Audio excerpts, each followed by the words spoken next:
Bihar board matric की exam 2022 के लिए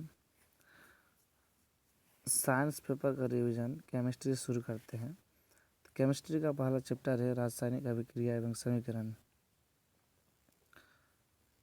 जिसका पहला सवाल है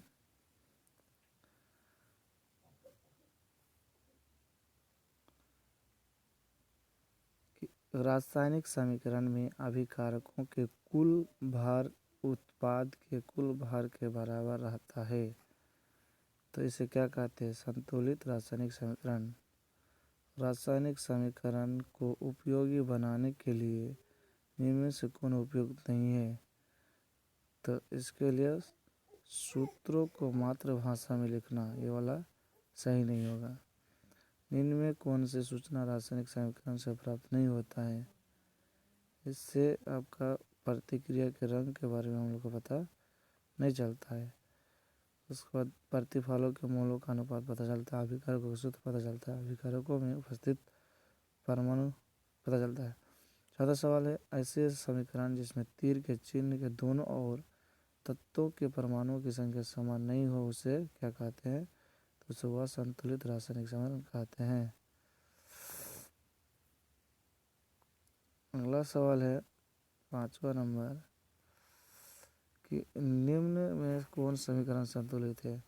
तो जिसमें अभिकारक और प्रतिफल दोनों में इसके समीकरण दोनों बराबर हो उसे क्या कहते हैं? समीकरण संतुलित समीकरण। जैसे H2 + Cl2 2HCl ये वाला संतुलित है। निम्नलिखित में कौन समीकरण असंतुलित है? तब का ऑप्शन नंबर बी असंतुलित है। 2Mg + O2 2MgO एक रासायनिक समीकरण क्या है? ये संतुलित रासायनिक समीकरण है। रासायनिक समीकरण Fe + H2O Fe3O4 + H2 को संतुलित करने में पर जल में अणुओं की संख्या होगी 4। किसी रासायनिक अभिक्रिया में परमाणुओं के आपसी आबंध में किन परिवर्तन के आधार पर नए पदार्थों का निर्माण होता है? तो आबंधों के टूटने से भी होता है, आबंधों के जुड़ने से होता है। ऑप्शन नंबर ए और बी दोनों यानी ऑप्शन नंबर सी। 11वां नंबर सवाल है कि रासायनिक समीकरण संक्षिप्त रूप होता है। क्या 11वां नंबर है कि द्रव्यमान के संरक्षण के सिद्धांत के अनुसार द्रव्यमान का नाश किया जा सकता है, द्रव्यमान का निर्माण होता है। उत्पाद तत्वों में कुल द्रव्यमान अभिकारक तत्वों के कुल द्रव्यमान के तुल्य होता है। इनमें सभी सही हो जाएगा।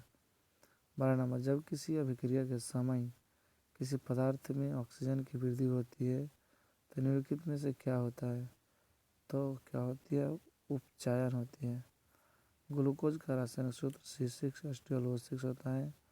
रासायनिक अभिक्रिया में भाग लेने वाले पदार्थों को अभिकारक कहा जाता है। 15 नंबर सवाल निम्नलिखित में कौन अभिक्रिया का लक्षण नहीं है? अभिक्रिया का लक्षण आपका रंग में परिवर्तन, गैसों का निकलना और चेप स्थिर रहना। तो इसमें आपका अभिकारकों का तापक्रम स्थिर रहना ऐसा ही नहीं है। Fe2O3 + 2Al Al2O3 Fe क्या हो जाएगा? ये आपका ये तो विस्थापन अभिक्रिया हो रहा है। 16 नंबर क्या है? विस्थापन अभिक्रिया। प्राकृतिक गैस का दहन किस प्रकार का रासायनिक अभिक्रिया है? प्राकृतिक गैस का दहन ये ऊष्माक्षेपी अभिक्रिया है। श्वसन किस प्रकार की रासायनिक अभिक्रिया है? श्वसन उपचायन है। श्वसन उपचायन अभिक्रिया है। सोडियम हाइड्रोक्साइड और हाइड्रोक्लोरिक अम्ल की अभिक्रिया से सोडियम क्लोराइड और जल बनते हैं। यह कौन सी अभिक्रिया है? यह उदासीनीकरण अभिक्रिया है। अगला सवाल है 20 नंबर के रासायनिक परिवर्तन वस्तुओं के गुण अवस्था में वह परिवर्तन जिसके फलस्वरूप क्रिया के उलटने पर हासिल फलित वस्तु से अधिक वस्तु की प्राप्ति नहीं होगी। शाक सब्जियों का विघटन होकर कंपोस्ट बनना किस प्रकार की अभिक्रिया है? तो कंपोस्ट बनना आपका ऊष्माक्षेपी अभिक्रिया है। AgCl 2AgCl के रूप में है तो क्या हो जाएगा? ये आपका क्या हो रहा है? ये अपघटन अभिक्रिया हो रहा है ना, अपघटन अभिक्रिया।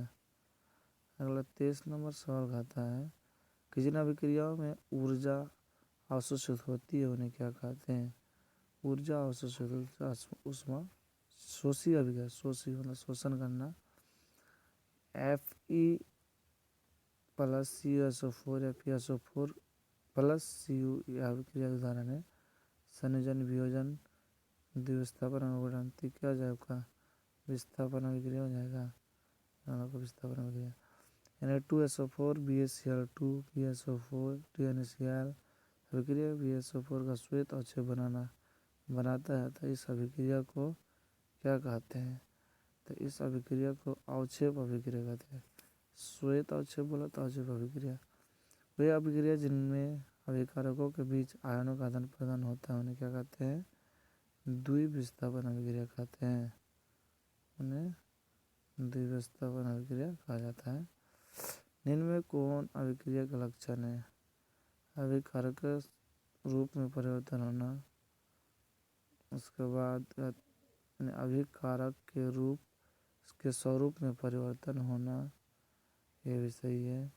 ताप का उत्सर्जन होना, ये भी सही है। प्रकाश का उत्सर्जन सभी सही हो जाएगा। वह अभिक्रिया जो दोनों दिशाओं में अग्रसर होती है कही जाती है उत्क्रमणीय कही जाती है। क्या कही जाती है? उत्क्रमणीय। चलो आज 28 नंबर तक ही रहा, कल इससे आगे फिर पढ़ेंगे।